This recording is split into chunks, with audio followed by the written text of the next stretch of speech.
Chairman Peters, Ranking Member Paul, distinguished members of this committee. Every day, the 268,000 men and women of the Department of Homeland Security carry out our mission to protect the safety and security of the American people.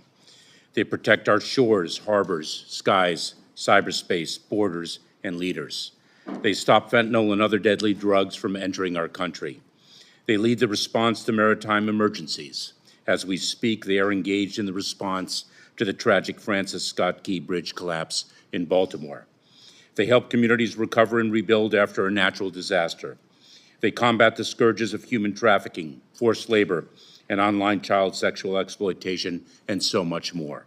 All this despite a perennially insufficient budget.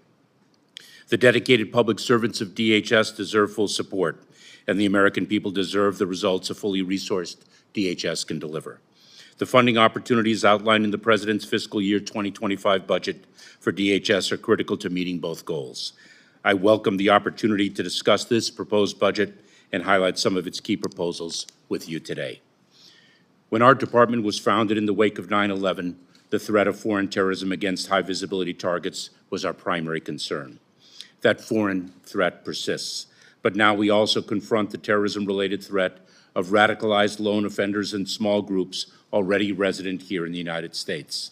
This budget provides for an $80 million increase to our department's nonprofit security grant program and additional funds for targeted violence and terrorism prevention grants so that DHS can better help communities prevent tragedies from occurring. As lone actors and nation states increasingly target our critical infrastructure and our data, the President's budget provides CISA with needed funding to improve our cybersecurity and resiliency. Fentanyl is wreaking tragedy in communities across the country. DHS has interdicted more illicit fentanyl and arrested more individuals for fentanyl-related crimes in the last 2 fiscal years than in the previous 5 combined. The President's budget includes critical funding to advance our strategy, including funds for non-intrusive inspection technology and targeted operations.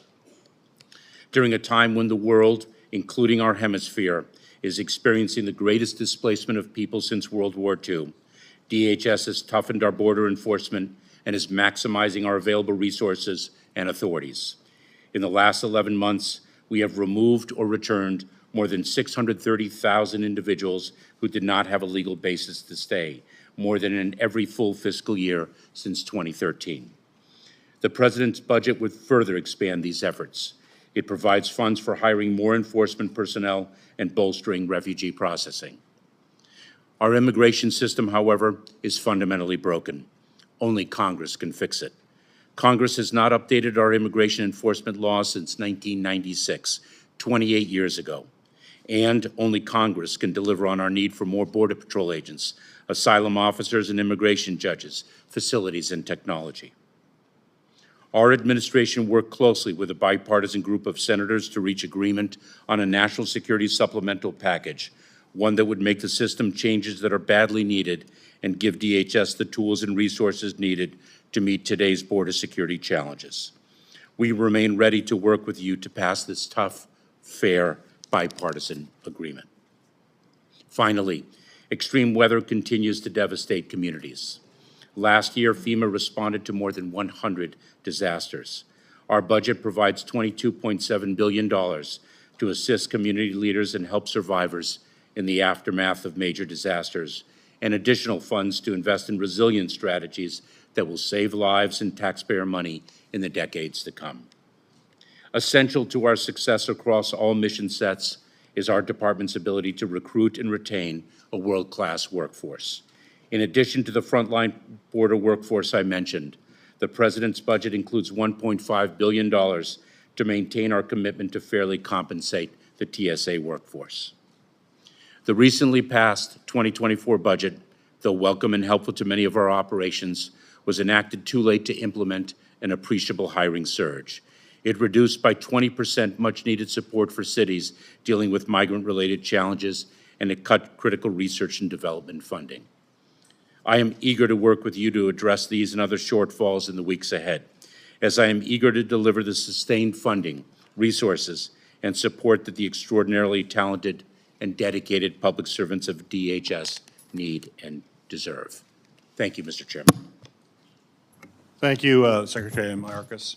So for committee members, we will start the first round of questions. Our intent is, as we traditionally have when the Secretary is here, 2 rounds for questions. But I have a lot of members that want to be here, and this is a very challenging time for everybody's schedule. So I'm going to be very strict on the time, the 7 minutes on the first round for everybody. If everybody would try to adhere to that in respect to our colleagues who all want to ask questions. We will then take a break before the second round to give the Secretary some time and to roughly 10 minutes. We're going to try around 90 minutes, so whatever comes first, and we'll play it by ear, but my intent is to do that. And then it's just 5 minutes. Whoops, there we go, on a motorcycle. And then there's 5 minutes in the second round. And once again, I'm going to be more aggressive than I usually am because of the interest in this committee to make sure that we stay to the time. And I will start by leading by example and staying within my time. Secretary Mayorkas, I am focused on ensuring that the DHS and DOJ have the authorities needed to counter the evolving threat posed by unmanned aerial systems or drones operated by bad actors. Your department's current UAS authorities are set to lapse on May 11th of 2024, leaving upcoming major events like the Indy 500 and the New York City fireworks on July 4th unprotected from this growing drone threat. So my question for you, sir, is what would losing this authority mean to our combined efforts to protect the homeland? Mr. Chairman, the loss of our authority to counter unmanned aerial systems would leave us less secure and less safe. The proliferation of unmanned aerial systems for adverse uses has only grown. The capability of those systems has only increased with respect to speed, distance covered, payload carried, and we need that system quite compellingly. Secretary, fentanyl continues to, as you're well aware, to be a scourge on our communities all around the country. Far too many families, including in my home state of Michigan, are losing loved ones to this epidemic, and we certainly must increase our efforts to combat it. And while I appreciate the DHS's operations such as Blue Lotus and Operation Apollo, I believe they've resulted in seizures of over 5,500 pounds of illicit fentanyl in the first 2 months of FY24 alone. Clearly more needs to be done. So my question for you, Secretary, looking at DHS's FY25 budget request, I'm concerned that the department is relying on Congress to pass a supplemental appropriation to advance the fight against fentanyl and synthetic opioids. So my question is, how will you ensure the DHS has the resources it needs to address this challenge if Congress fails to take action, as it unfortunately has in the past? Mr. Chairman, we do the most with what we have. We engage in strategic operations. We maximize the use of non-intrusive inspection technology. We deploy forward operating labs. We use our transnational criminal organizations to work with international partners. The men and women of the Department of Homeland Security do so much with the limited resources they have. But let me assure you, Mr. Chairman, that the Senate's bipartisan legislation would have provided us with vitally needed additional resources to combat fentanyl, a scourge like no other that I have seen, even throughout my 12 years as a federal prosecutor, prosecuting narcotics trafficking organizations and drugs ranging from cocaine to black tar heroin. Sir, Secretary, last year I released a report on watch listing and screening practices of individuals at our nation's airports and ports of entry. This report included concrete recommendations that DHS should implement to enhance our national security while also upholding travelers' dignity and rights. It recommended DHS reform the redress process, track screening activities in a holistic manner to assess their impact, and establish a watch listing and screening advisory council. My question for you, Secretary, is what actions has DHS taken so far to begin to address these three recommendations in the report? Mr. Chairman, we very much appreciate the report that was published, and we are certainly acting upon it. It is our highest purpose to ensure the safety and security of the American public, and to do so while complying with civil rights, civil liberties, and privacy rights. We in the Department of Homeland Security are looking internally at our own practices, CBP, TSA, and the other agencies involved with the offices of civil rights, civil liberties, and privacy. And we're also working with other departments and agencies with respect to the recommendations and the important recommendations that the report issued. Well, thank you, Mr. Secretary. I still have remaining time, and I'm going to set an example. I'm going to stop early on remaining time. I do need to leave temporarily to attend a Armed Services Committee hearing that's going on now. So I will be turning the gavel over to Chair Emeritus, Senator Carper, in my absence, and recognize right now Ranking Member Paul for his comments. Secretary Mayorkas, under your administration, the Biden administration, over 1 million people have been paroled. What is the criteria you use for paroling individuals? Ranking Member Paul, the parole process is one that we execute according to the law. We make individualized determinations with respect to significant public benefit or an urgent humanitarian reason. So for what reason was the alleged killer of Laken Riley, Jose Ibarra, paroled and allowed to come into this country? Ranking Member Paul, first and foremost, all our hearts break for the family of Ms. Riley. Secondly, the perpetrator of this heinous criminal act needs to meet justice to the fullest extent of the law, and I will not comment on the particulars of the case because the matter is being prosecuted by authorities now. This isn't on the case of whether or not he murdered her. This is on the case of why you paroled him. Why was he paroled?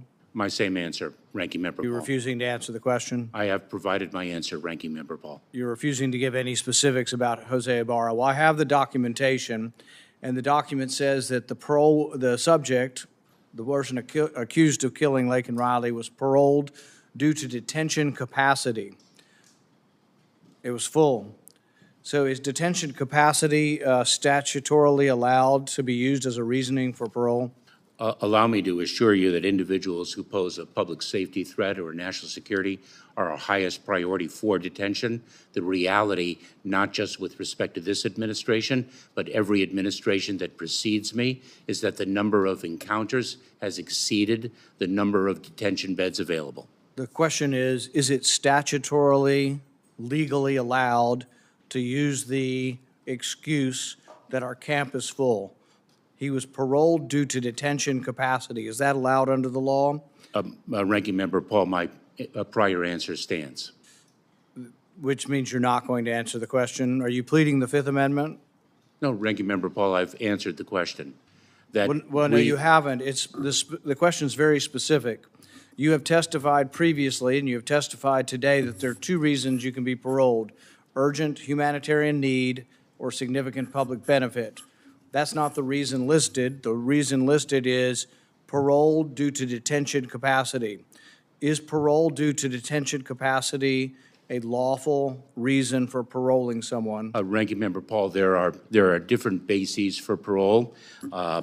I am not a legal expert in this regard, but let me assure you that when an individual is encountered at the border and they are deemed to be, at the time of encounter, a threat to public safety or national security, they are a priority for detention.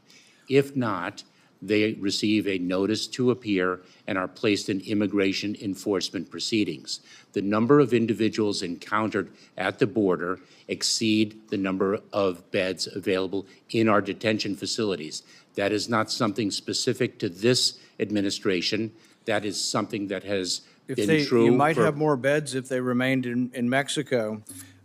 Did the administration, when you came into office, reversed 92 executive orders of the Trump administration, which allowed them to apparently have people remain in Mexico, allowed them to have, probably 90% less parolees than you have.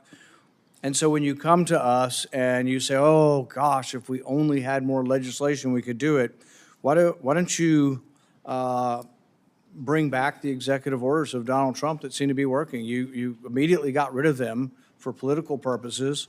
The border's a disaster. Why don't you bring back the 92 executive orders that you reversed? I respectfully, Ranking Member Paul, disagree with the premise of your question. That's because you refuse to look at the facts, and it's still, I guess, insulting to all of us and insulting to the memory of Laken Riley and to the memory of others who have been killed by people who came into this country. March 2nd, an illegal alien who got into the country as a getaway killed Washington State Trooper Christopher Gadd. Haitian man who entered the U.S. via the CHNV parole program was arrested for sexual assault of a 15-year-old girl. March 21st, illegal aliens in El Paso rushed the fence. You saw that on national television. An illegal alien on March 23rd murdered 25-year-old Michigan resident Ruby Garcia. Chinese national came across the border and illegally breached a military base in California. I mean, the stories go on, and I think a lot of people in America are going to be appalled, that you refuse to answer the questions. Jose Ibarra, was it lawful to parole him? Was it lawful to let him in the country because you say the camp's full? Ranking Member Paul is a former federal prosecutor for 12 years. I can say with tremendous conviction that individuals who commit criminal acts need to be held accountable for their crimes. Well, that's not much consolation if you wait until after he's murdered somebody. See, part of the problem is, and I think people would be aghast to know this, that when you come in, you just give people your name, right? It's the honor system. There may be some databases you check, but certainly most of the domestic crimes in Venezuela probably are not in any kind of international database.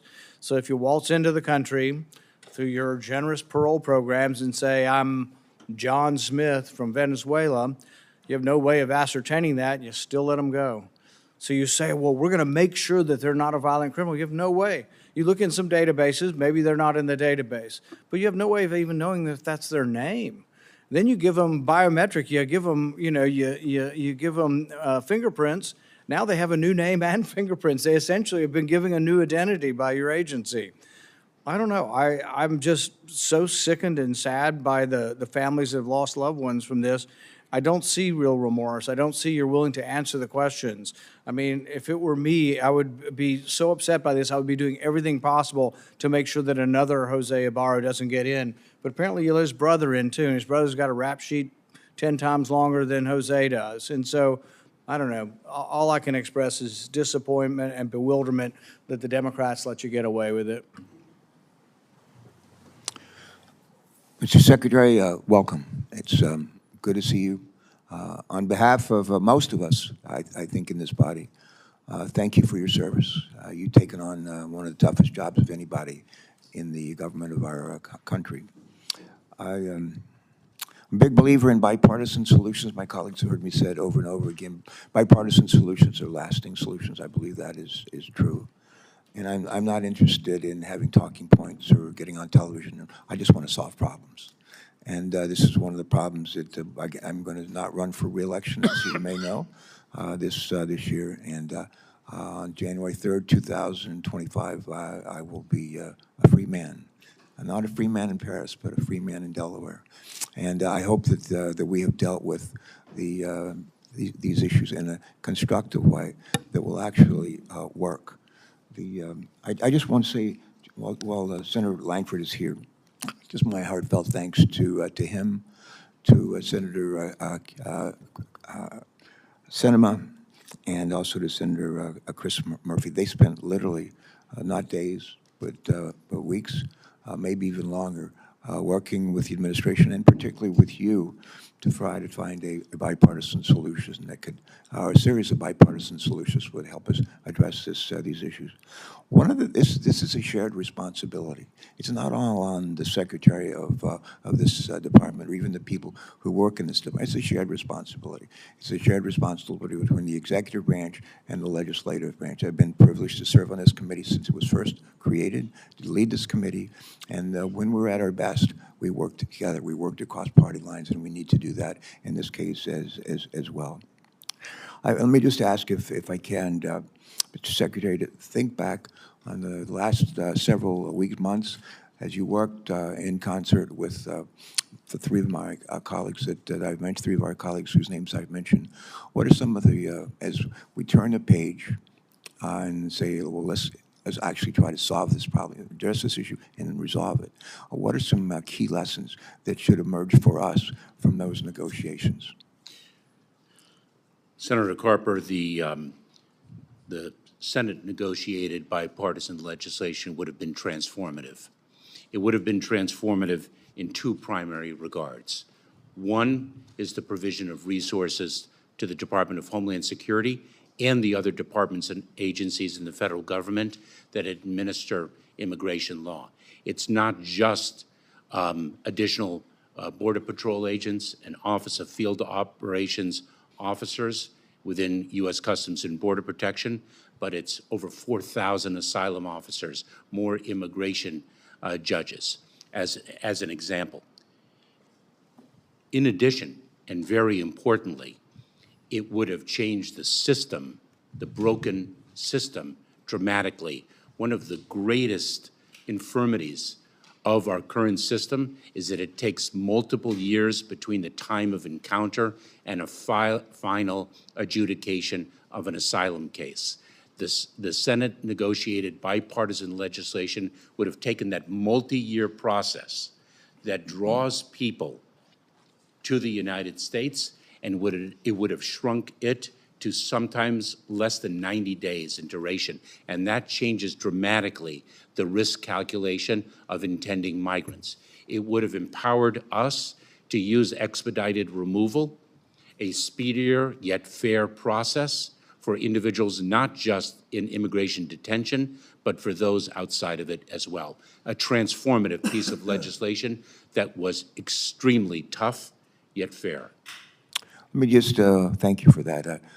Most of us go home at the end of a legislative week, wherever we're from. I go home almost every night and come back the next day that we're in session. I've been doing this for, gosh, 23 years.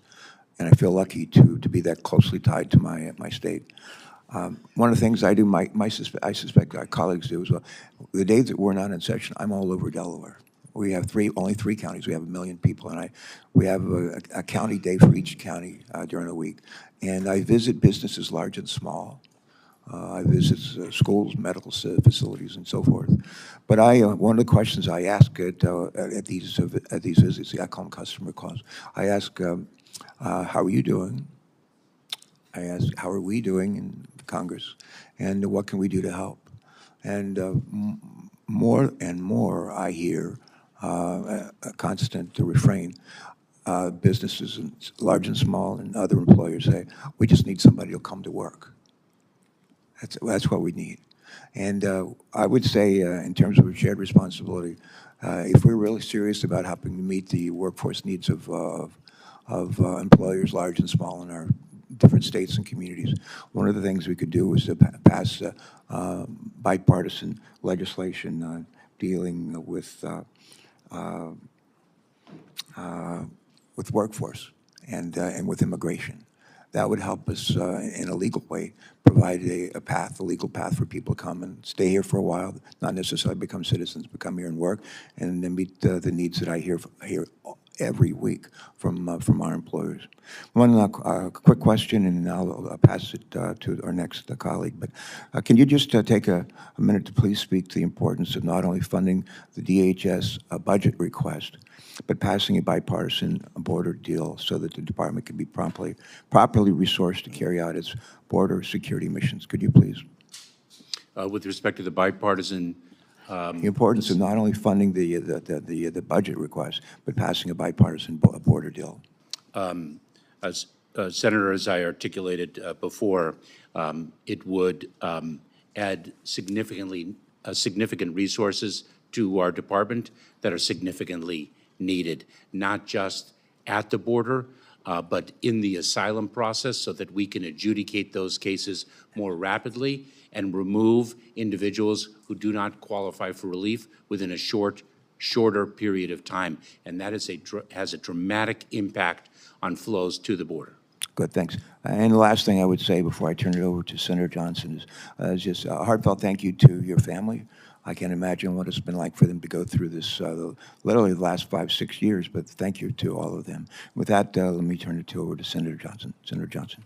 Thank you, Mr. Chairman Emeritus. Mr. Secretary, you've seen this chart before.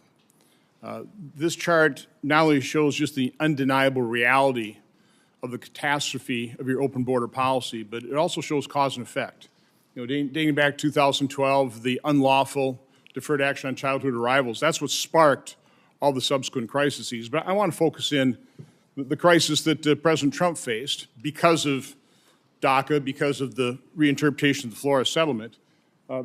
He was rapidly, the number of apprehensions or number of encounters at the border was rapidly increasing to peak in May of 2019 at about 4,800 per day. By the way, back in 2014, Obama hit his humanitarian crisis, when you were part of, when he was Assistant Secretary, 2,200 a day. And President Obama called that a humanitarian crisis. But President Trump took action.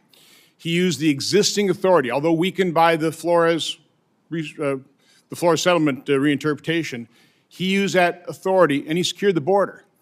By April of 2020, we were down to a little over 500 individuals encountered at the border per day. 500, from almost 5,000. When you entered office, you reversed all those successful policies and you opened up the border and you've created this catastrophe, and it is a catastrophe. You know, 6 million people, more than 6 million people, the 31 states have a population less than the number of people you've let in, you know, flooding these sanctuary cities. So I've got a very simple question. Why did you do it? Senator, why did you reverse those policies? Why did you open up the border? Why did you create this catastrophe? Senator, I respectfully disagree with the premise of your question. We did not open up the border. Senator, we enforce the law. We are facing... Do you deny you reversed the Trump policies that had secured the border? No, Senator. You deny that? No, Senator. That is not what I said. We enforce the law. We are dealing... You reversed the Trump policies that had secured the border. Senator, if we can look at your chart, I cannot see the bar graphs. Forgive me, the chair is blocking them. But the former president's Remain in Mexico policy was implemented in January of 2019, and 2019 saw an almost 100% increase in the number of encounters over 2018. Mr. Senator, it went down to 500, and then with COVID, he started expelling people under Title 42, which, by the way, you canceled, and you didn't have to do that. Let me ask you another question. Senator Paul was talking about Lake and Riley. I mean, I on the floor of the Senate, read a list of a dozen people in the last 4 months publicized murders, rapes, a 2-year-old caught in the crossfire, crimes committed by people in this country illegally. That had it not been for your reversing of the Trump policies, for your open border policy, those crimes would have been committed. I've got another simple question. Do you ever, when you go to bed at night, do you have any regrets? Do you have any remorse for your complicity, Senator, in these crimes? I mean, your open border policy has aided and abetted the murder of Americans, the rape of Americans. There are people have lost their loved ones because of this catastrophe, this open border policy. Do you have any remorse? Do you have any regrets? Senator, 2 points. One, very importantly, all of our hearts break for the victims of these heinous crimes and their loved ones. Secondly, the criminals who committed those crimes are responsible for their criminal conduct. They wouldn't have been and into this country had you not allowed them in through your open board. Do you ever call up the families of the crime victims? Do you ever talk to Laken Riley's family? Senator, as I stated previously, all of our hearts break for the loved ones of those who have been lost at the hands of criminal conduct. Good. Okay, so your heart is broken. Do you have regrets? Do you admit your culpability here? Do you admit that your actions have resulted in the deaths and the murders and the assaults of thousands of Americans? I've got the CBP statistics here. Assault and battery up 5.7 times over the last few years what it was in 2020. Homicide up 17 times. Again, these are from keep people in this country illegally. Sexual offenses up 2.5 times. Again, that's the direct result of your actions, of President Biden's actions. Quite honestly, of actions of Democrats in the Senate who refused to vote to complete the wall, which would have helped. It's not the full solution. The full solution is actually having a president and Secretary of Homeland Security that wants a secure border. Our problem is we have a president, a Secretary of Homeland Security, Democrats in Congress, who want an open border that caused this problem, and they won't admit it. They won't admit it. President Trump had the authority, he used that exact same presidential authority to open up the border. Now you refuse to secure the border. And by the way, this bipartisan bill, let me paraphrase, pretty accurate quote of Senator Schumer to Politico. He said, we were playing chess, they were playing checkers, and we got our Ukraine funding. And we're in a lot better shape than we were 3 months ago on the border. You weren't negotiating to secure the border. You were negotiating for political cover for yourself, for President Biden, or for the Democrats in the Senate and Congress. That's what you were doing. You were not serious. If you were serious about securing the border, you could have done it. By the way, if you were serious about having a closed border, a secure border, you would have let it remain secure. You would have left those policies that worked, that secured the border, that would have allowed us to establish a functioning legal immigration system. But you blew it all up. And that's the result. That's the result. That's the catastrophe. And you've been denying before this committee repeatedly that this isn't even it's not even a problem, Senator. It's a challenge. This is a catastrophe, and I cannot believe you have no remorse. Expired. Senator Langford. Secretary Mayorkas, you and I have spent a lot of time together. I would dare say that you and I have spent more time together than anyone on this dais. You and I both know there are things the executive branch can do, and there are things that Congress can do to be able to attack this. The challenge becomes trying to get those things implemented to be able to do it. There's a rumor that's out there that the administration's considering a change in 212F authorities, and that there may be some new executive authority used during this time period. Can you give us some insight of what that might be and what is under consideration? Senator, I'm very proud of the time that we spent together negotiating what would have been a transformative solution to our broken immigration system. We in the government consider consistently all the time what options are available to us. That is the responsibility of good government. We have not made any decisions that I'm in a position to announce today, but I can assure you that we consider all the options before us in executing our responsibilities to the American people. You have an idea of a time period when that might be implemented? I know you're making some considerations on that. When would we know? There has been no decision made yet. I don't have a time frame to present to you. There were clearly, as Senator Johnson mentioned, there are clearly differences in how President Trump enforced the border. There's also differences in how President Obama enforced the border than how it's currently being done now through the same executive authorities of things that are out there.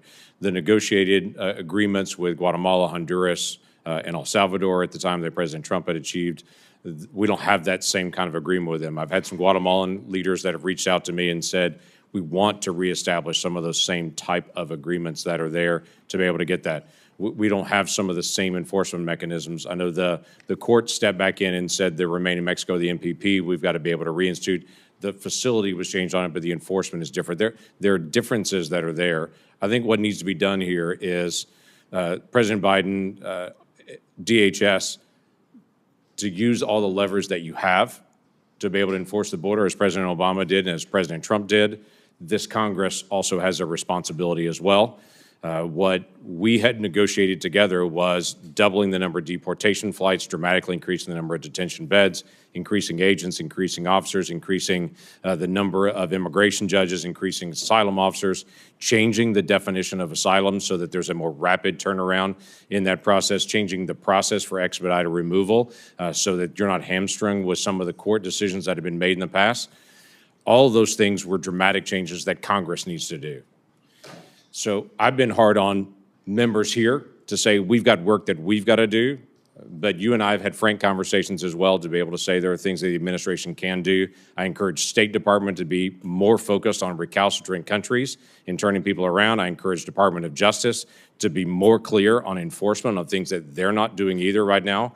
But the frustration that you hear from the dais here is a sense that, yeah, Congress has things that we need to do, but we don't feel like State Department, DOJ, and DHS is using every tool at their resource. So I would tell you, we're eager to see the 212F and what is being determined at this point and what can be done, because this last number I saw, I think we had about 5,800 people that crossed yesterday.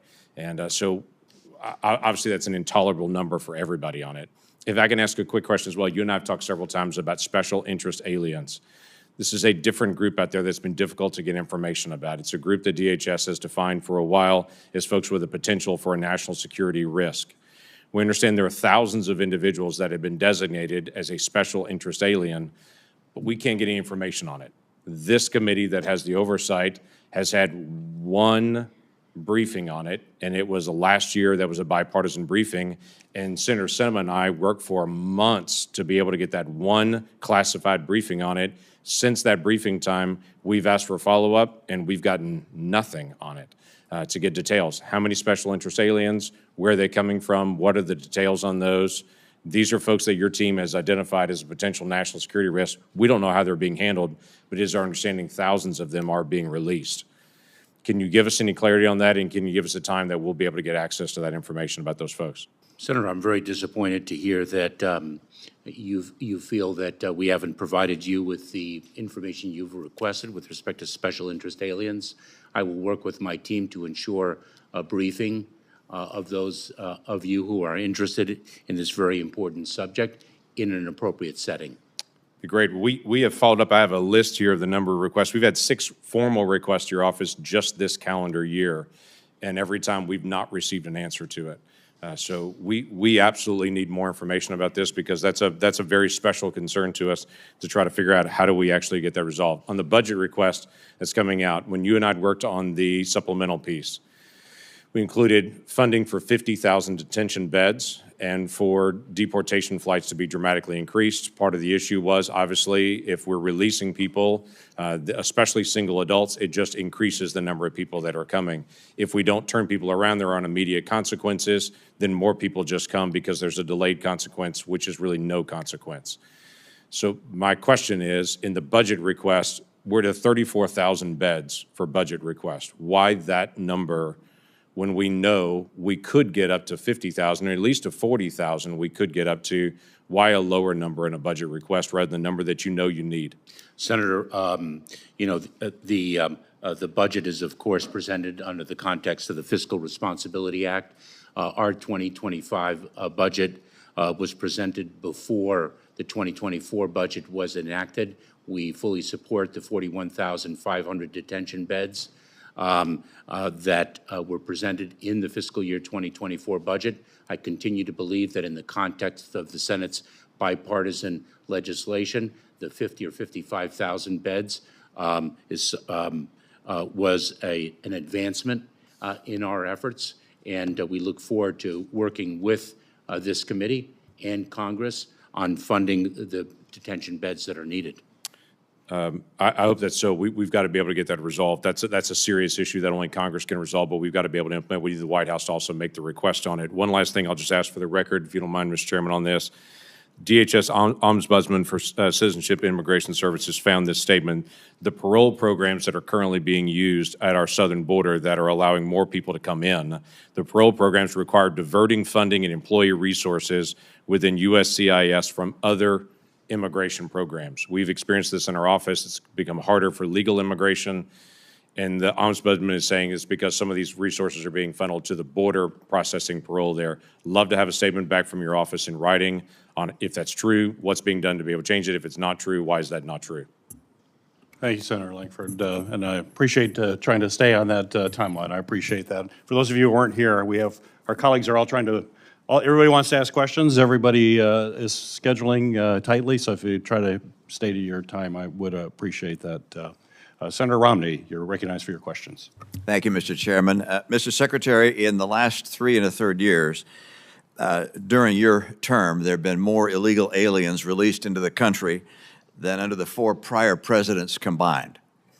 I know there may be some in the country that applaud that, but I believe that, frankly, if President Biden is to be turned out of office, it will be largely because of that failure on your part and his part as the person who's responsible for policy. I believe, and I think the great majority of the American people believe, and that reason why I think it's such a political bomb for the president, that this is an extraordinary crisis and failure. Do you believe that the numbers that you saw that Senator Johnson put up, that huge increase in the number of illegal aliens being released into the country, that is a crisis and a terrible problem? I have, Senator. That's a yes or no. Senator, I have said previously that it is a crisis, and it is something that we work to address every single day. Good, thank you. Let me turn. The House, I believe, House of Representatives, took action to underscore the extent of this crisis. And the Democrats decided they didn't want to spend more time talking about that. But I'm going to ask you a couple questions. They're not intended to be hostile, but the House said that you lied when you said to the House in a hearing that the border was secure. Why did you say the border was secure? Was that a lie? What do you mean by that? Senator Romney, allow me to assure you that I have honored the oath of office that I have taken more than 5 times in my 22+ years of federal service. Let me go back to the question. That's as accurate as it is irrelevant, which is, my question is, you said that the border was secure. What did you mean when you said the border was secure? Is that not a lie? Senator, you've asked me now if that is a lie, and I have assured you that I have honored the oath of office that I have taken. In what way was it not a lie then? Senator, with the resources and authorities that we have, it is as secure as it can be. Thank you. Second question. The law states, and the House correctly noted, that encounters at the border and people seeking parole and so forth should be detained, and yet you release them. Why did you release them? Senator, we release individuals into immigration enforcement proceedings when our detention capacity cannot meet them in detention, and they do not pose a threat to public safety or national security based upon the screening and vetting that we perform at the border. Clearly that screening and vetting was insufficient given the number of murders and other crimes committed by a number of those people so released. But is there a law when the detention facility is full? I understand why you say I can't put them in detention, which the law requires, if there's no more detention space. But does the law indicate what you then do? Because under President Trump, they were sent back to Mexico, as I understand it. And under your administration, they were released into the country. Am I wrong in that assessment? Yes, you are, Senator, respectfully. You want to explain in what way? Of course, because I believe, and I want to be accurate in the data that I provide to you, and so I will verify subsequent to this hearing, Senator. I believe that a total of approximately 70,000 people were processed through the Remain in Mexico policy, and the balance were either detained or placed into immigration enforcement proceedings on a non-detained docket with a notice to appear. That is something that has been characteristic of our broken immigration system. Do you have any sense of the proportion? How many were sent back to Mexico and how many were released into the country? I would be pleased to provide that to you subsequently, Senator. That would be helpful. The law also, and the House correctly noted, that asylum seekers should be evaluated individually, not released en bloc, and yet they were released en bloc. Why is that? Senator, I don't know to what the House was referring, because we make individualized asylum determinations. Our asylum officers are trained to do so based upon the facts presented to them in each case. Well, I would refer you to the articles of impeachment, which I presume you've had the chance to read. Is that right? Actually, I have not read the articles of impeachment. I probably want to do that because it alleges that you did not follow the law of the United States of America, and either you or your legal counsel ought to read that to make sure that you are following the law of the United States of America. But it indicates that individuals are to be evaluated individually and not let go or not released into the country en bloc, and yet it says that you did release en bloc large numbers of individuals into the country that should have been individually evaluated. Is that the case or not the case? That is not the case. Thank you, Mr. Chairman. I've used my time. Thank you. I appreciate that, Senator Romney, a great deal, and your colleagues appreciate that. Senator Scott, you're recognized for your questions. Secretary Mayorkas, you're the first cabinet official to be impeached in our country's history. I think it's a sad first for our nation, not because this wasn't warranted, but because it was completely warranted by your catastrophic failure that has created a wide open border. I personally fully support what the House did. I think I've been honest with you that I view your job, how I view your job performance. I don't believe not just once, but multiple times you lied under oath that that the border was secure. It's not. I think that's clearly a lie. And it's a lie that our nation is reeling for the consequences of your failures. I've talked to a lot of people at CBP and people at ICE, and they're doing the best they can, but your horrific policies make their jobs impossible, and they've been clear with me about that. Here's when I talk to people about you, they don't get it. They say, does he care about the thousands of Americans who have died from drug overdoses because of your lawless policies? Does he care about the Americans who have been killed and viciously raped by illegal aliens that you and President Biden have invited into this country? They say, do you care about the devastation that could happen at the hands of the hundreds of terrorists that have been let into our country? Does he care that even the FBI director is concerned about the terrorists you and President Biden have allowed into America? At my state, they're furious. They don't think you care at all. Just about everybody I talk to believes that America is a way more dangerous place because you have allowed criminals, drugs, terrorists, and other dangerous people into our communities. Just this week, the House Select Committee on the CCP released a damning report on the fentanyl you've let pour into America through the southern border. Here's how the AP reported on the committee's report. The article said, quote, the Chinese government not only subsidizes the manufacture of precursor chemicals, but the report says it has thwarted investigation until illicit manufacturers by warning the targets of investigation when U.S. law enforcement has sent a formal request for assistance. Investigators said multiple current and former federal agents have described the notification of targets, leading those targets to revamp operations and make it harder to detect their activities. I can't imagine if I was sitting in your position, I'd like to hear this, but the government of Communist China seems to know that because of your policies and wide open border, you and President Biden have created that they get to do whatever they want. Now, what we know is Communist China wants to destroy the United States, and they want to murder thousands of Americans with fentanyl. Communist China has poisoned our nation and taken the lives of more than 70,000 Americans each and every year.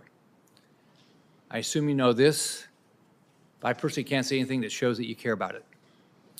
There are real consequences to your failure to secure the border, and every victim's got a name. Unfortunately, real Americans are being killed, families are being torn apart by vicious crimes and deadly drugs because we have a wide open border, and we do. Last time on the Senate floor, I spoke about one of the Americans who was murdered by Communist China's fentanyl that the cartels are pushing to our country every day. Name's Ashley Dunn. Ashley's mother said that Ashley was murdered by your failure to stop fentanyl from pouring into the United States. Other innocent Americans like Laken Riley, are also paying the ultimate price for your failures. As we all know, Laken was brutally murdered, and an illegal alien has been charged with that heinous crime. Your agency just confirmed that this monster was in the U.S. after being paroled by DHS. Not for humanitarian reasons, but because you claimed you didn't have detention capacity. That's not how the law is supposed to work. What you did is against the law, and if you followed the law, Laken Riley would still be alive. If you look at the chart, it seems like must be over 10 million people have illegally crossed, 6 million have allowed to stay here, and you've rolled out the red carpet for them. There have been sexual assaults and murders committed by illegal aliens all over the country. Even in Florida, where just recently a young man was killed. The man charged with his death is an illegal alien. So let me go back to what I said in the beginning. The Republican majority in the House is now, they voted to impeach you for violating your oath of office. Whether you believe that was right or wrong, that happened. You should then have a trial to make your case. But unlike what happened in 2019 when Democrats alone voted to impeach the president and Republicans controlled the Senate, Majority Leader Chuck Schumer decided to deny you the ability to defend yourself in a trial. It seems to me that Schumer didn't want to let you defend yourself in trial for one of a couple of reasons. He's either acting out of pure political interest to protect his incumbent members who don't want to talk about your record and the wide open border you have created and all the crime, drugs, and illegal immigration it's allowing, or he's terrified of a trial exposing your failure to a degree that acquittal would be extremely painful for Democrats to explain to the American public. Here's what I don't understand. Just a few weeks ago, Senate Democrats all voted against a bill to stop illegal aliens from getting on a commercial flight with no verifiable ID. This is shocking considering that a recent report identified that in 2023 alone, you approved the transit of 320,000 inadmissible illegal aliens to 43 U.S. airports, pre-approved by DHS through the CBP-1 app, many of them going through my home state of Florida on commercial flights. Democrats voted against deporting illegal aliens who hurt police, like the violent attack on uniformed police officers in New York City by a group of illegal migrants, some of whom with known gang affiliations who unlawfully entered the country under your watch. And Democrats voted against the Laken Riley Act, which simply requires ICE to take illegal aliens who commit crimes into custody before tragedies strike. So it seems to me that Democrats have no problem voting to keep this border crisis going, and it's a crisis, whether you want to acknowledge it or not, and blocking every attempt that Republicans make to stop the crime and secure the border. But when it comes to you, they shut everything down and don't allow you to speak. You seem like a smart guy. You're a former prosecutor. Sure, you know how to handle yourself and defend your actions. I'm surprised you didn't read what they said about you in the House. Surely you believe you have a case to present to the American people on why you should not be found guilty. But you didn't get that chance, and Senate Democrats are setting a new precedent. They're destroying the rules and traditions of the Senate to keep you quiet. Do you think you're being silenced because Democrats are terrified of your record and unable to defend you, or because they don't trust you? Neither, Senator. Senator Hall, you're recognized for your questions. Thank you very much, Mr. Chairman. Mr. Secretary, let's just come back to Jose Ibarra, if we can. You know who that is? That's a question. You know what he did? I know what he's accused of doing, Which is? murdering a young woman. And that wasn't the first crime that he committed in this country, was it?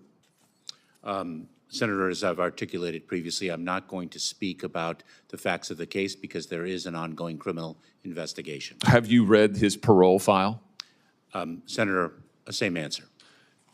So you're not going to say whether or not you've read the parole file? I've got it right here. Have you read this? Senator, I do not want to speak to the particulars of the case, given the pending criminal prosecution. Now, I find this interesting because this is a new answer today. You've changed your answers all over the map on this, and it looks like to me you just don't want to answer the question. 2 days ago, Ibarra, why was he paroled? You said, I don't know. You said, I don't know. I don't have the case details with me today. Congressman Bishop says, you don't know, and you said, I don't know. I don't have the details with respect to that individual's case, but I would be pleased to provide them to you, Congressman. You didn't know 2 days ago. Now, interestingly, on April the 10th, 6 days before that, you gave Senator Katie Britt a different answer. She asked you the same question. She said, why was Jose Ibarra paroled into the United States? You said, and I quote, Ranking Member Britt, there was no derogatory information of which we were aware. So you were happy to comment on the case then, on April the 10th. By April the 16th, you had developed amnesia, and today you say you just won't comment. So which is it, Mr. Secretary? Now that we have the file, I'll tell you what the difference is. Congressman Bishop didn't have the parole file, and Senator Britt didn't have the parole file, and now we do have the parole file. And now we all know that the reason he was paroled into this country was because lack of detention capacity, which, as you and I both know, is not a valid reason under the statute. And now that we know that for sure, this is right out of the parole file. Here it is. Subject was paroled due to detention capacity at the Central Processing Center in El Paso, Texas. Now suddenly you don't want to talk about it.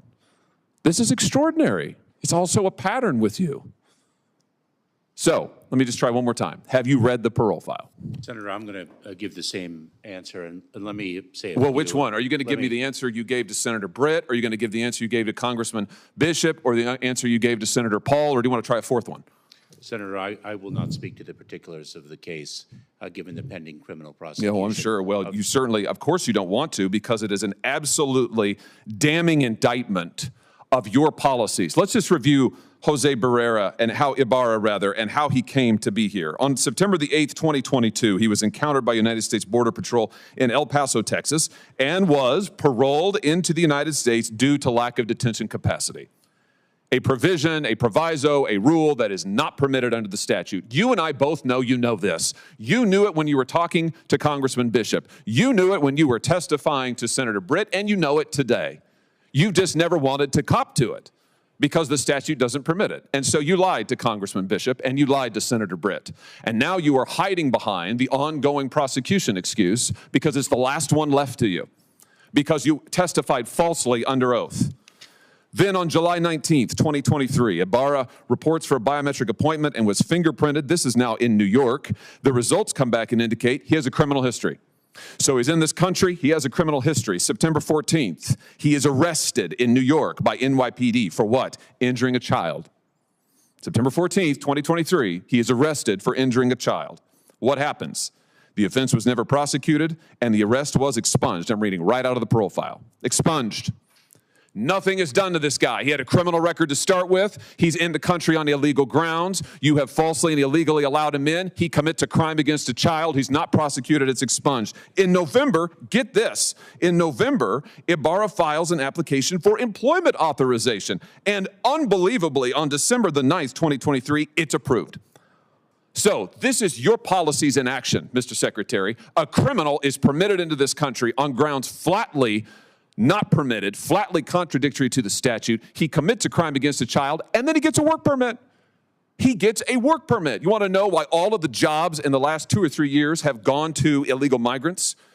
Working people in this country can't get a job. Their unemployment rate's high. Why? Because of things like this. And then what's he do? Well, we all know. Then in February, he commits the heinous crime against Laken Riley. Is this a record that you are proud of? Senator, you've misstated some facts. I have read from the parole file, which you have said you don't recall, don't have, you miscited. I'm reading from it. It is right here. And I've just, pursuant to the speech and debate clause, I have just read it into the record. And the reason is, you have lied repeatedly to Congress and to the American people about this. They deserve to know. And the only way they're going to know is if I tell them. I've just told them. It's in the record now. I've read it verbatim from the parole file. Verbatim. I just want to know, why did you change your story so often? Why didn't you just answer honestly to Congressman Bishop and Senator Britt? Senator, I am confident that justice will be vindicated in the criminal prosecution of the case. Well, hopefully he'll get more of a trial than you got. Otherwise, there'll be no justice for anyone at all. Let me ask you something else. Travis Wolf, do you know that name? Not off the top of my head. Travis Wolf is a 12-year-old boy from Missouri. This is him. Travis was killed on December 20th, 2023, or I should say he was in a tragic attack on that night. He died some weeks later, head-on collision. The person driving the vehicle who's now been charged with 6 criminal counts is Indrina Bracco. Do you know who that is? I do not, but let me communicate that I know that all of our hearts break for the family of this young boy who died in that accident. Well, she's an illegal migrant here from Venezuela. Local law enforcement tell me that she was detained briefly at the border in 2023 and then released. And then she commits this crime. Multiple people have been stabbed in O'Fallon, Missouri by illegal migrants. Mr. Secretary, I know that you think your policies are a success. You've sat right there in that chair and you've told me over and over our policies are working. You're on the record years and years saying that. Maybe they're working for you. Maybe they're working for your political objectives, whatever they may be, I don't know. But they're not working for Laken Riley or Travis Wolf or the people of my state. They are, in fact, a travesty. What you have done is a travesty. And, sir, it is long past time for you to go. Thank you, Mr. Chairman. Senator Hassan, you're recognized for your questions.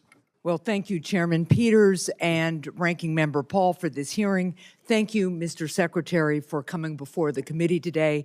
And let me just note that the tragedies and terrible crimes that Senator Hawley just talked about might be ones we could prevent in the future if Senator Hawley and his colleagues on the other side of the aisle had voted for a bipartisan measure that would have significantly increased our detention capacity, our personnel, would have changed policies for standards of who could seek and be granted asylum.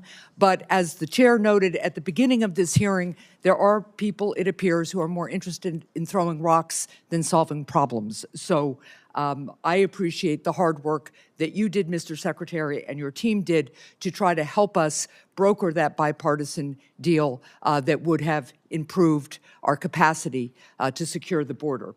So let me just start with my first question. The most important task for the government is keeping its citizens safe. That includes keeping our border secure. Last year, DHS set a new record for the number of people it encountered at the southwest border. Based on DHS's own data for the first 5 months of this current fiscal year, DHS has already encountered more than 1.3 million people, and the department is on pace for even more total encounters than last year. I've traveled to our U.S.-Mexico border multiple times. I've seen and heard firsthand the challenges that our border agents and officers face. DHS needs to do everything it can to address the crisis along the southern border, improve operational control, and track who and what is entering our country. Mr. Secretary, what are 1 or 2 specific resources or authorities that you need to improve the department's operational control of the border? Thank you very much, Senator, for the question. We need more personnel. We need more funds to enhance our work with our partners to the south, more funds to execute more removal flights, to work our interdiction efforts with Mexico, Panama, Colombia, countries along the migratory path. The key, or one key, Senator, is to reduce the number of individuals whom we encounter at the border in the first instance. And then we need additional resources to ensure that we can remove those who do not qualify for relief under our laws as quickly as possible. We need a holistic approach, and the bipartisan Senate legislation that was negotiated would have delivered a holistic approach. Well, thank you. It also would have delivered additional help when it comes to the fentanyl crisis that we have, and that's the topic of my second question. Fentanyl and other deadly synthetic opioids are causing devastating overdoses in the Granite State and in communities all across our country.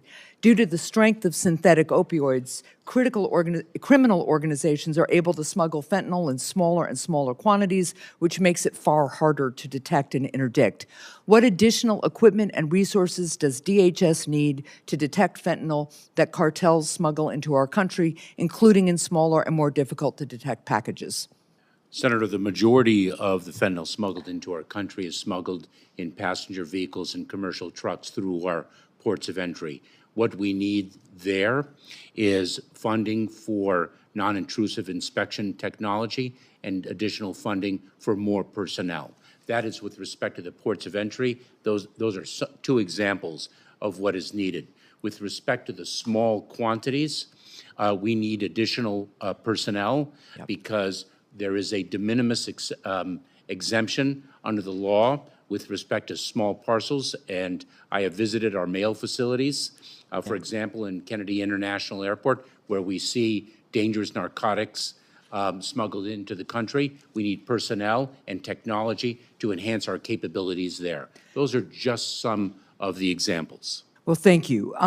One of the other areas where we really have to push is with the supply chain to the cartels of the precursor chemicals. So I've pushed the Chinese government to do more to stop illegal trafficking of fentanyl precursors to Mexico from China, which the cartels then use to manufacture and smuggle fentanyl into the United States. How are Homeland Security investigations and Custom and Border Protection working to disrupt this global supply chain for illegal fentanyl?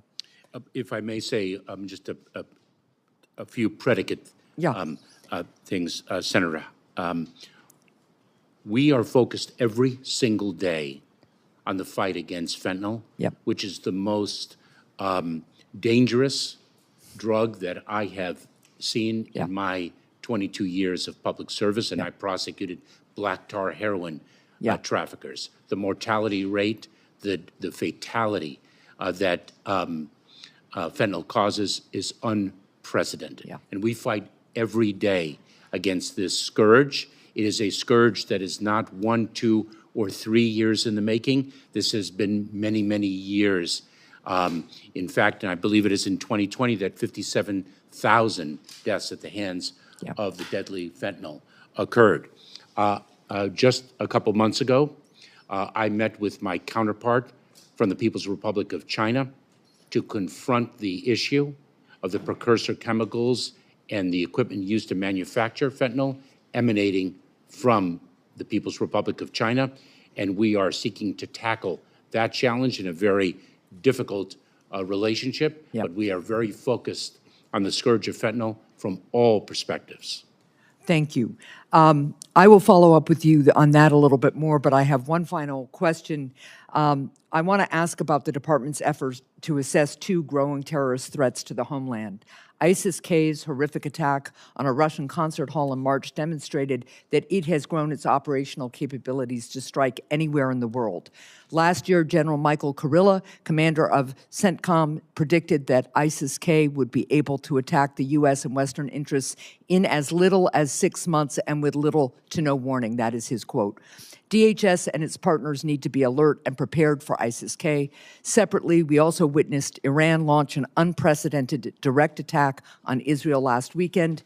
While Iran has typically used proxies in other countries to attack Israel and Western countries, this time it launched a direct attack. If I could just ask briefly, how does the Department of Homeland Security and its partners in the intelligence community assess the separate threats posed by ISIS-K and Iran to the U.S. homeland? Senator, Director Wray has put it succinctly. We are in a heightened threat environment for the reasons that you have articulated. Thank you. Thank you. Senator Rosen, you're recognized for your questions.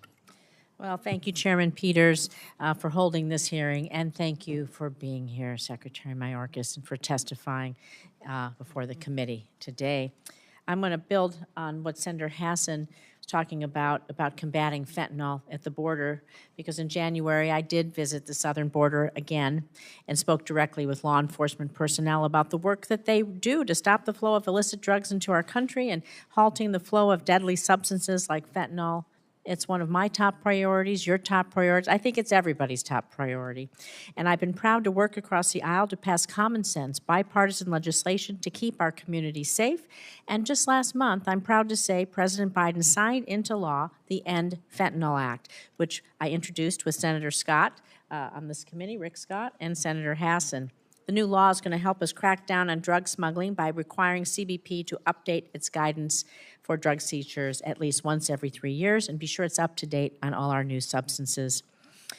During my visit to the border, I was also able to see how CBP officers use tools, including advanced technology, to improve security at the border.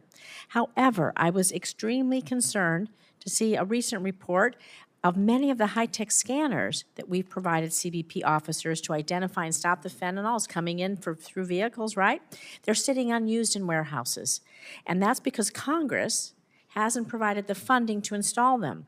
And so the bipartisan border security supplemental that you helped negotiate, I was proud to vote for, did include money for the installation. But some of my colleagues across the aisle blocked the passage of this bill from the Senate. So, Mr. Secretary, can you tell us a bit more about how important these scanners are, this new technology in stopping fentanyl, not just the big packages, the small ones, and how this non-intrusive inspection system for border processes limits the influx of fentanyl? And further, how is the failure to fully fund the installation of such scanners undermine CBP's mission to stop the flow of fentanyl in the U.S.? Senator, I look forward to working with you on the legislation that you have presented. The non-intrusive inspection technology is an extraordinary force multiplier. It enables us to quickly detect anomalies in vehicles, which are the primary means by which fentanyl is smuggled into this country through the ports of entry. They allow our personnel to do other very, very important work. The failure to fund our full use of this equipment really reduces our security posture in our fight against fentanyl. But allow me to assure you that we do everything that we can with the resources that we do have. Well, we want to get you funding to implement and put these scanners in so more trucks, more cars, more every kind of vehicle can be scanned, and we can use that artificial intelligence to help us stop the drugs. And so in addition to my End Fentanyl Act, I also was a proud co-sponsor of the Fend-Off Fentanyl Act. Again, was included in the Senate's bipartisan border security package. This legislation would sanction drug cartels and chemical suppliers, which you've been talking about, the precursors that come from China, involved in international drug trafficking. So can you speak a little bit more, building on what Senator Hassan talked about, the importance of not only preventing the activities of international drug cartels, but also the activities like you were speaking about in China, stopping those precursor chemicals from coming here? What more can we do? Senator, we are working with countries, both partner countries and countries with which we have more difficult relationships, to stop the flow not only of fully manufactured synthetic drugs and other contraband, quite frankly. It is vitally important that our border in our fight against fentanyl is not the first line of defense, but that we stop the precursor chemicals, the manufacturing equipment from either entering our country directly or entering other countries with the prospect of the drugs being manufactured there and imported, smuggled into our country in fully formed development. Well, I hope these other fentanyl bills, there isn't blocking on their passage as well, because it's important to all of us. I want to move now to talk about the DACA renewal wait times, because Nevada's home to thousands of DACA recipients, dreamers who know no other home than the U.S., and they're contributing to our community every single day. But due to significant delays in processing times, their applications to renew their work permits, well, they're just taking longer than usual, putting at risk their ability to work, provide for their families. I recently joined several of my colleagues in successfully urging USCIS to increase the automatic extension period for work permits from 180 days to 540 days. And this month, I also joined several colleagues calling on USCIS to provide greater certainty to DACA recipients by reducing these renewal processing times, well, just in the first place. And so the USCIS median processing time doubled from 2022 to 2023, with many DACA applicants waiting over 5 months for their application to be processed. So can you talk to us about what are the biggest factors contributing to the delay of the processing? And can you commit to working with me on trying to reduce the times, and let us know what resources you need? We can provide them. Senator, you certainly have my commitment to working with you on reducing the backlogs, the waiting times. We are addressing the regulatory need to extend the renewal period for work authorization. Very importantly, U.S. Citizenship and Immigration Services has promulgated a final fee rule that will put the agency back on firm financial footing. It has not received a fee adjustment for, I believe, more than 7 years, even though there's a statutory requirement that a fee rule be considered every 2 years. And so I expect the financial condition of U.S. Citizenship and Immigration Services to improve, for us to be able to hire the people that we can and address the backlogs that have indeed been growing. Despite those backlogs, I must say that USCIS, as it is known by its acronym, has done extraordinary work over and above its normal mission requirements, whether it's uniting for Ukraine or Operation Allies Welcome. It's a remarkable workforce, which is characteristic of all the men and women in the Department of Homeland Security. Thank you. Thank you. My time is up. I have one more. I just want to say a question I'm going to submit for the record about anti-Semitism and violent extremism. We'll submit that for the record. Thank you for your testimony today. Thank you. Senator Marshall, you're recognized for your questions. Thank you, Mr. Chairman. Yesterday, we saw Senate Democrats set fire to the Constitution when they refused to allow your impeachment trial. You, sir, as the bidder of Joe Biden's policies, have set fire to the sovereignty of this nation, to the safety and security of this nation, in a total disregard to the law of the land. The Secure Fence Act of 2006 requires you to maintain operational control of the border. And they define operational control as preventing the entry of terrorists, unlawful aliens, and narcotics. You know, it doesn't surprise me now when I go back and talk to law enforcement officers in my home state, and they tell me that the crime crisis is so bad, the amount of human trafficking, fentanyl trafficking, and the crime related to those is so bad, they tell me that we cannot arrest ourselves out of this. I could triple their officers, and it wouldn't be enough to cover the cases. Mr. Secretary, how many people have died from fentanyl in this country? In the last 3 years, the last year? Senator, I would be pleased to provide you with that data. What would be your guess? Senator, I don't want to guess. But So you don't know. 250,000 Americans have died from fentanyl poisoning, and that's on your shoulders. How many people have you paroled in the last 3 years? Any idea? Senator, I would be pleased, as I You mentioned. can't. You're in charge of this. You have no idea. Is it 1 million? Is it 2 million? Is it 2 or 3? Senator, I would be pleased to provide. How many you with, of those have committed a crime? How many people that have you paroled have committed a crime? Senator, if you would be, if you're pleased to. Mr. provide Secretary, the- do you recall a visit in January to Eagle Pass? You were in Eagle Pass in January. Do you recall that I visit? recall the precise month, but I've made over 20 visits to the border, so forgive me for not remembering the. You particular recall account. being in a room in Eagle Pass, Texas, with a large number of Border Patrol officers. Did you admit the release rate was 85% at that time? Oh, as I've testified before, I don't remember the particular exchange to which you refer. What percent would you say, or what range would you say are released? I don't want to guess, but as I've said before, Senator, I would be pleased to provide you with whatever data. How can you come to this hearing and not know these things? These are things that I know, and this is 1/100th of my job as well. So listen, you said at that meeting, and I got multiple witnesses, that that we were releasing 85% of the folks at the border. There's no way possible that you could vet that number of people at a time. 85% of the people coming in illegally, breaking our laws, no vetting process, essentially giving them a phone, free health care, and a plane ticket or bus ride to somewhere. You say you're protecting the nation's sovereignty, but you've really facilitated an invasion. Sir, this is an invasion. 11 million illegal encounters under your watch. Next question. Why are you mass importing tens of thousands of Venezuelans into our country via parole, knowing they can't be deported because Venezuela isn't accepting removal flights?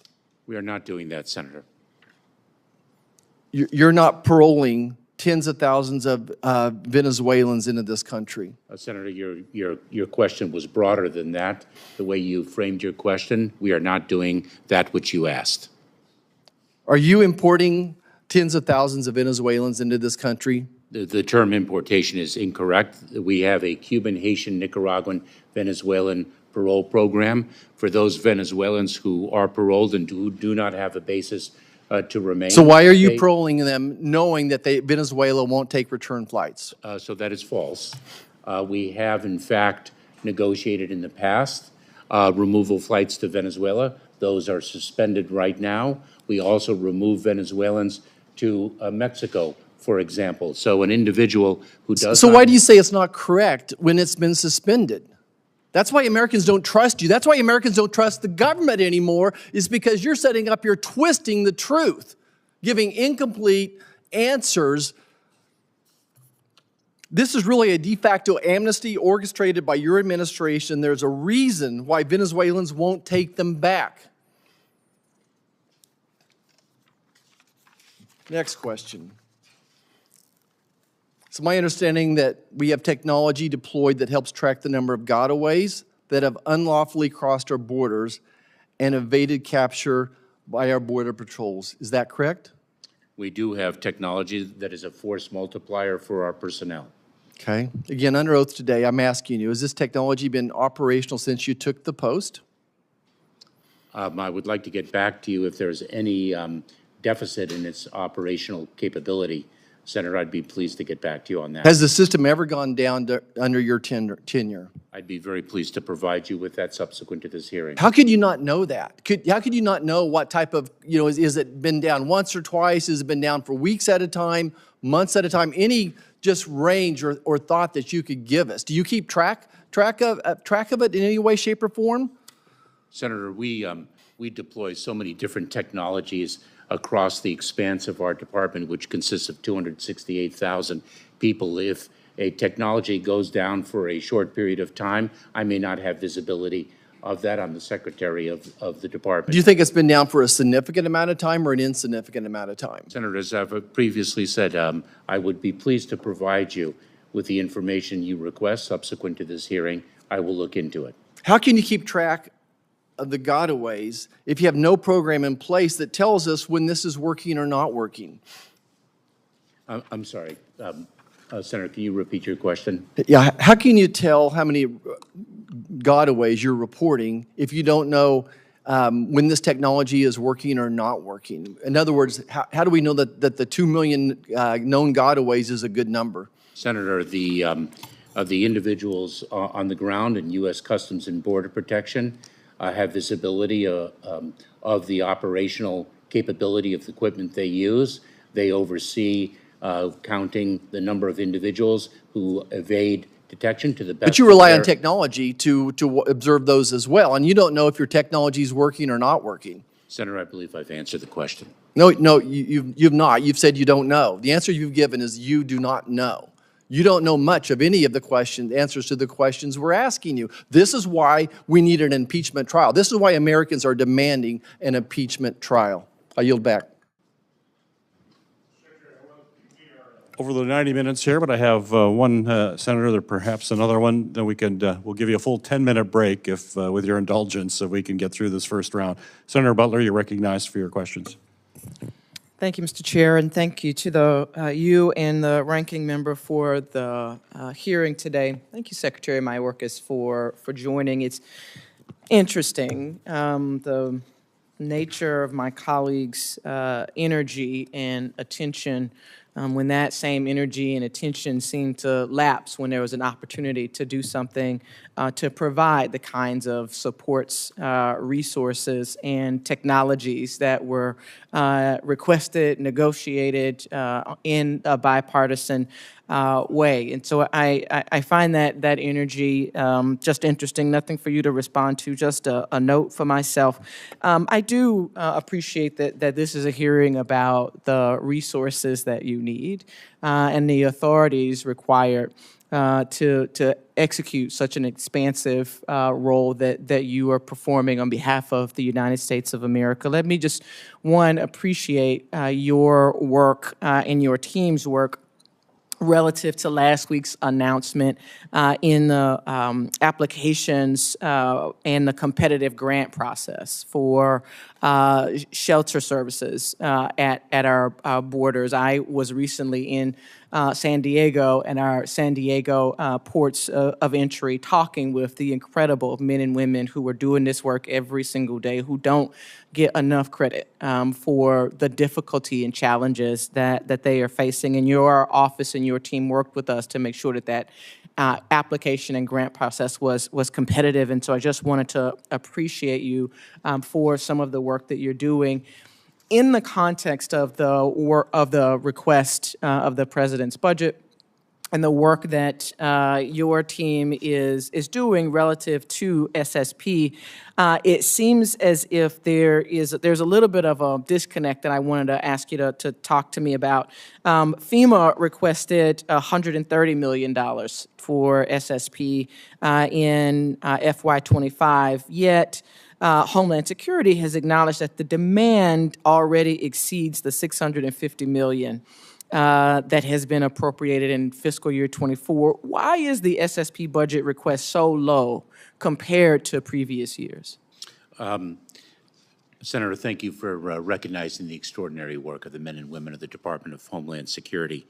I believe we requested $830 million, if I'm not mistaken, but in FY25, I'll have to drill down on that. I should note that the bipartisan Senate legislation would have funded the SSP program at $1.3 billion.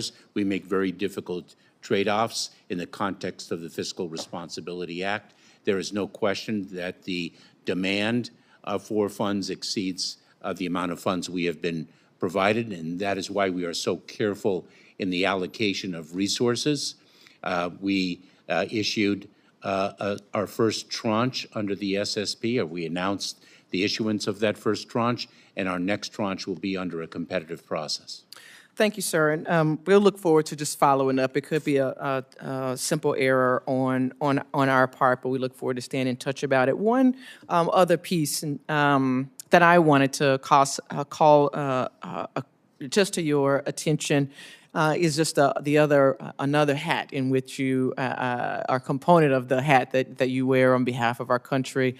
Senator Hassan noted that the incredible responsibility of keeping the American people safe. One such group of people are our men and women in service. And last December, under Senator Blumenthal's leadership, there was a permanent subcommittee on investigations hearing relative to the sexual assault of Coast Guard members. And during that hearing, we learned that the Coast Guard had an ugly history of sexual assault that dated back decades. Even worse, we learned that leaders at the Coast Guard systematically covered up reports on the pervasiveness of that sexual assault. And as a result, neither the perpetrators or the leaders that covered up that abuse have been held accountable. So just one, are there suggestions, requests that are being made in your budget for authorities or resources to continue to hold these perpetrators accountable and to support those young women in the Coast Guard who are doing, young women and men who have experienced such assault? How have you taken this on, and what are next steps that you are anticipating? Senator, thank you for your question. First, the fundamental point that it is a fundamental value of our department and the U.S. Coast Guard specifically that everyone feels safe in the workplace, and that individuals who make others feel unsafe need to be held accountable. That is a fundamental principle, a fundamental value. I can assure you that the Commandant of the United States Coast Guard is fully focused on making sure that individuals are held accountable, that everyone feels safe in the workplace, and that the Coast Guard of tomorrow is better than the Coast Guard of yesterday. I have complete confidence in Commandant Fagan. She and I have met a number of times, and the United States Coast Guard is working in coordination with the Department's Inspector General to ensure accountability where it is due. Thank you. I'll yield back, Mr. Chair. Thank you, Senator. I'm going to recognize Senator Ossoff for his questions. Then we're going to take a 10-minute break. Senator Blumenthal will be back. He'll be first up, still in the first round for him. But after Senator Ossoff, we'll take a 10-minute break for everyone. Senator Ossoff, you're recognized for your questions. Thank you, Mr. Chairman. And Secretary Mayorkas, welcome back to the committee. And Mr. Chairman, I can't help but reflect on what's happened in the last few months in the Senate. No one, and I mean no one, is interested in or takes seriously lectures on border security from Senate Republicans. No one. In one of the most stunning acts of political cowardice in recent American history, a bipartisan border security bill co-authored by a conservative Republican member of this committee was put forward in the U.S. Senate. It would have tightened asylum standards to stop exploitation of the asylum system. It would have surged enforcement resources to the border. It would have meant more expedited removals of those who enter this country unlawfully. It would have empowered the federal government to take the fight to the drug cartels who are laying waste to communities across our country with fentanyl. A bipartisan border security bill co-authored by a conservative Republican member of this committee. And it wasn't just voted down by Senate Republicans, it was denied even a debate on the floor of the United States Senate. Because the former President of the United States, and he said this publicly, thought it wasn't in his political interest for the nation to be served. It wasn't in his political interest for a bipartisan border security bill to be enacted by Congress. The American people are smart. So all of the performative chest-pounding today on border security is utterly disingenuous. When Senate Republicans abrogated their basic governing responsibility and refused even to let us debate and amend that bipartisan border security proposal, the American people see that and understand that. But Mr. Secretary, the American people also see and understand what's happening at the southern border. And just as they see the hypocrisy and cowardice of Senate Republicans on border security, they do not see success in the administration's handling of the crisis at the southern border. And I wonder if you have reckoned fully with the fact that you do not have a good faith partner in the minority party in Congress willing to work with you to advance bipartisan border security legislation. You are going to have to rely on your authorities, and it is past time to do so.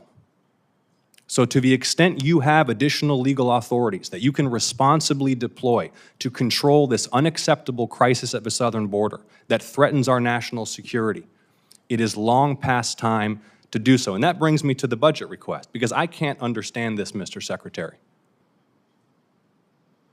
It's a $3 billion decrease from fiscal year 24 for CBP.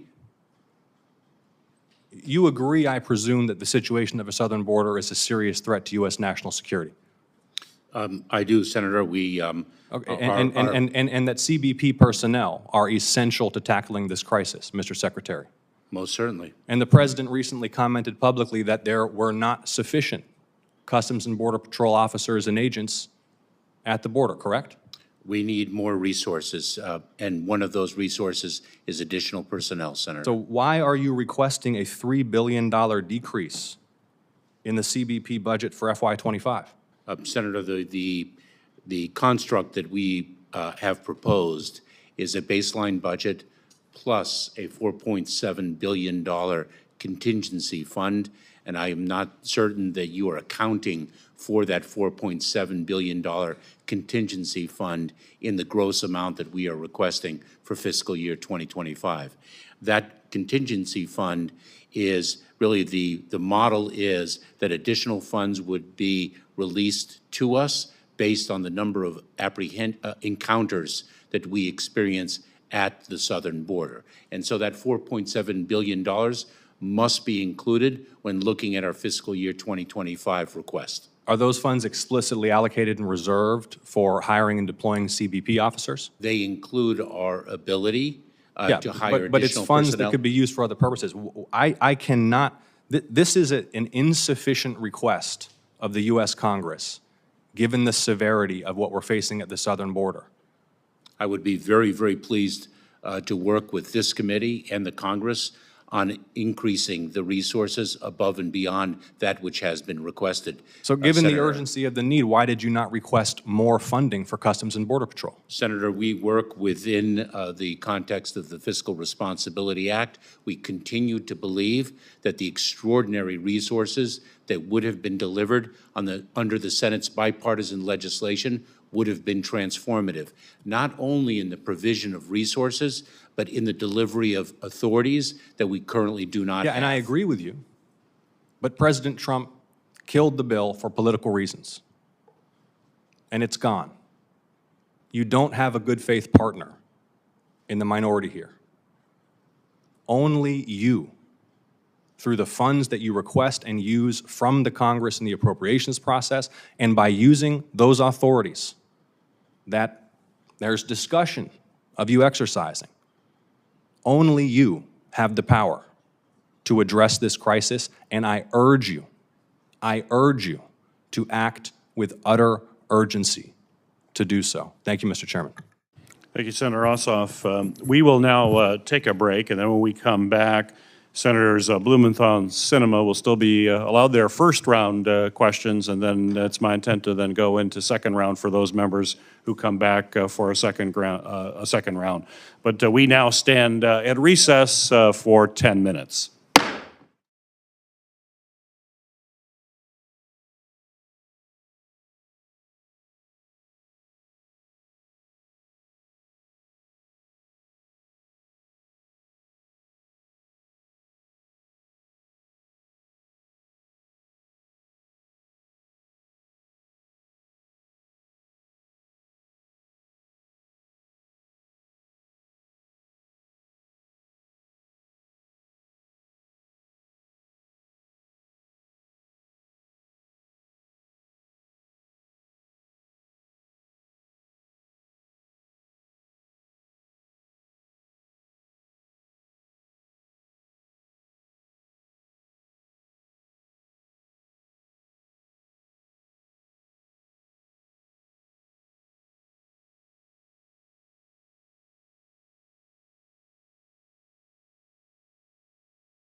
The committee will come back to order. We still have folks who have not asked questions for the first round. I'll recognize Senator Blumenthal for his first round, 7-minute questions, and then it's my intention to move to a second round for those members who wish to come back, but those will be limited to 5 minutes.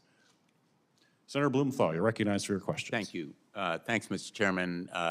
Thank you, Mr. Secretary, for being here. I think whether any of us on this committee disagree or agree with you, your responsiveness to our questions, your willingness to be here, and frankly, your patience are really admirable, and I thank you for your public service. I want to ask about a topic that we have discussed briefly, which is the investigation we're conducting in the Permanent Subcommittee on Investigation concerning the Coast Guard. We have an inquiry into the Coast Guard's handling of their internal inquiry known as Operation Fouled Anchor, and I'm just going to be really blunt with you. We've been extremely disappointed, in fact angry, with the Coast Guard's slow pace of response to that inquiry. We sent our initial request letter to the Coast Guard in September for documents. Only about 3% of those documents have been received, and they are only responsive email records. I understand that the total document production volume includes 11,700 pages, largely consisting of investigative records. There are fewer than 300 pages of emails. I know they have other work to do, but this delay is unacceptable, and I say with sadness that it seems to reflect a resistance to coming clean about Operation Fouled Anchor. And we've had discussions with the Coast Guard. We've pressed them on this issue repeatedly. And I would like your commitment to this inquiry to make sure that the Coast Guard is responsive. And I'd like to ask you what you can and will do to ensure that the Coast Guard fully cooperates with our subcommittee's inquiry, including accelerating the pace of its response and providing all documents without redactions. Senator, let me allow me to provide you my commitment to work with you and the subcommittee in fully supporting the Commandant's commitment, similar commitment to work with you and the subcommittee. It is intolerable for anyone in the United States Coast Guard or in any agency or office of our department to feel unsafe. We must hold perpetrators accountable. We owe it to you and to this committee to be transparent in the work we do to achieve the life of that value. The Commandant, with whom I have met a number of times in relation to this investigation, is fully committed to achieving that value, to ensuring the Coast Guard is better tomorrow than it was yesterday, to cooperating fully with you and your committee, and you have my full commitment. Thank you. One of the apparent or stated reasons for the slow pace of responsiveness is the lack of the technology necessary to screen the documents. In effect, I'm going to exaggerate a little bit, but they're using 1950s technology. Maybe it's 1980s technology. But that's no excuse. If you were to send the Coast Guard on a mission, you would not take as an excuse, well, our boats can't get there because they haven't been modernized. The Coast Guard ought to be responsive to our inquiry, and it will send the most regrettable message if we have to, in effect, subpoena these records from the Coast Guard. So it's more than just good intentions. And I know that you have those intentions, and I trust and hope the Commandant does as well, to make sure that the survivors and victims are vindicated in this inquiry, that the Operation Fouled Anchor work product and other transcripts of interviews and whatever documents are relevant are provided without unnecessary redactions. And I hope that you will fulfill that commitment. I most certainly will, Senator, and I know that I have approved the waiver of, I believe it is the deliberative privilege, so that certain redactions could be eliminated, and the subcommittee that you help lead receives the information that it needs. Thank you. We are going to press that inquiry with full vigor and priority, and I appreciate your cooperation and partnership in pursuing it. I want to ask about a topic unlikely to be raised by my colleagues, which is Plum Island. You are to be forgiven if it doesn't immediately strike a chord with you. It's one of the last gems of undeveloped land in the middle of Long Island Sound, more than 100 acres. It currently houses the United States Department of Homeland Security's Plum Island Animal Disease Center, but it's also home to pristine beaches, wildlife, shoreline, habitats for hundreds of plants and animals. It is truly a treasure, not just for New York and Connecticut, which share Long Island Sound, but for the nation as a whole. Unfortunately, the operation of the new facility, which is supposed to replace it, a facility that's going to be in Kansas, relocating that animal disease center, has been delayed, and it's caused a setback in the transfer of Plum Island. So the funding has been left in some uncertainty. The multi-year Plum Island closure and support program was estimated to cost $150 million, but that funding is now uncertain. The FY25 DHS budget request notes that as a result of the delay, DHS will need additional funding to cover the cost of the Plum Island Disease Center program. I'm very concerned about the delay.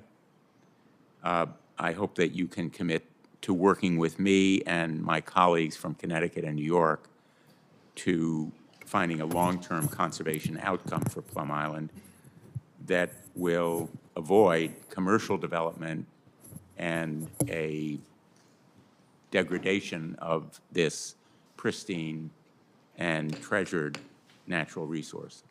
I do, Senator. Thank you. Thank you. Thank you. Senator Cinnamon, recognized for your questions. Thank you, Mr. Chairman, and thank you, Secretary Mayorkas, for being here today. Before I begin, I want to take a moment to correct the record on a few statements that have been made related to the bipartisan border security proposal I introduced earlier this year along with my colleagues, Senator Langford and Senator Murphy. First, there was misinformation related to the 5,000 daily entries. It was actually 4,000 encounters that triggered a closure of the border. And once we hit that number, including individuals who enter through our ports of entry, the border would be closed until encounters dropped to 80% of that threshold level. So this number was actually based on capacity. This was worked out closely with Secretary Mayorkas and his team, allowing us to meet our international obligations while making sure that we maintained detention capacity so that dangerous individuals would not be released into the country. Secondly, we ensured that 1,400 individuals were able to apply for asylum through an orderly process at ports of entry. These individuals would not be able to curtail or delay regular trade or travel.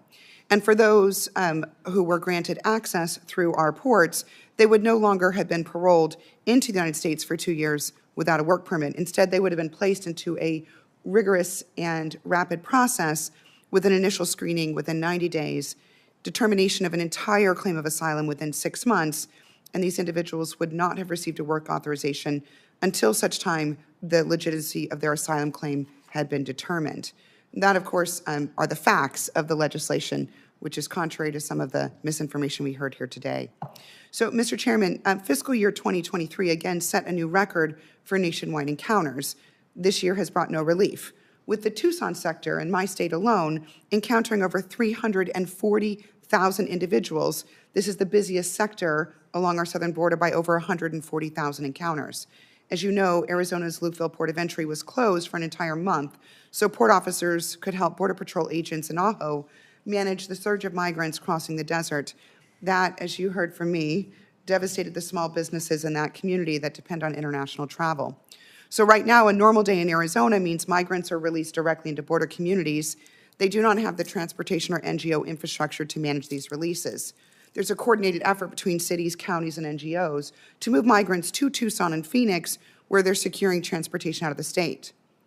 We tried to fix that problem. With your help and your technical assistance, Senator Lankford, Senator Murphy, and I crafted a bipartisan proposal that actually addressed and reduced the encounter numbers we've seen steadily increasing over the last decade. And while partisans here in DC have decided that having a problem to talk about is more important than problem solving, this doesn't mean that we can just stop working to provide relief in Arizona. In Arizona, we still must continue to find ways to make meaningful policy changes to secure our border, keep Arizona families safe, and ensure that migrants are treated safely and humanely. As you know, Secretary, I helped secure $650 million in fiscal year 2024 for the CBP Shelter Services Program to limit the burden on financial burden on local communities. I was pleased to see the notice of funding opportunity published last week that gave Arizona its fair share of the money available. As you know, this money has come quite late. We were just days away from Pima County ceasing all activities to process and manage migrants. So what steps is DHS going to take to ensure that additional funds are distributed and that we don't find ourselves in this critical situation in Pima County once again? Senator, let me first state that I was honored to work with you and the other senators on the bipartisan legislation that would have been transformative, not only in its provision of resources, but in the change of authorities with which we would be equipped, the most significant change since 1996, long overdue. We announced with the first distribution last week, we also announced a competitive process for the second tranche of funds under the Shelter and Services Program. We are going to receive applications for it from existing recipients, as well as those that who are first-time applicants, and we are very focused on getting the dollars out the door as quickly as possible, as fairly as possible. Thank you. During your last hearing in this committee, we spoke about the importance of the margin of error for INA numbers. And so first, I wanted to say thank you for following through on that commitment. FEMA recently announced it would allow up to a 5% margin of error in A numbers, which is critical for NGOs who are providing services. I was also pleased to see that the most recent fiscal year award removed the cap on motel and hotel booking, which we had discussed frequently. In order to make sure that NGOs in Arizona are effective with these grant dollars, FEMA will need to make sure that communication with our communities is clear and concise. So how does FEMA plan to ensure that information is consistent and accommodating, given the inherent uncertainties of responding to the continuing crisis at Arizona's border? Senator, the model that we have developed is to have an identified point of contact for each jurisdiction to ensure that the jurisdiction is receiving in timely fashion the information it needs. If there is any concern with respect to the consistency, accuracy, or timeliness of information, that is something that I would like to know about because we owe it to the local communities to receive the data so that they can manage operationally their responsibilities. Following the end of Title 42, the administration introduced a series of policies that were designed to incentivize migrants to arrive at ports of entry and to deter arrivals between ports of entry. Of course, we haven't seen the arrivals contract between ports of entry. Unfortunately, it's been the opposite, where we've seen increasing, growing numbers of migrants arriving between ports of entry. So why do you think that the measures implemented to date have not been effective? And what powers do you need to reassert control of the southwest border, particularly between the ports of entry? Senator, we have seen at times significant drops in the numbers. We work very closely with our partner to the south, with Mexico. The enforcement effort must not be exclusively at our border. It must occur prior to reaching our border.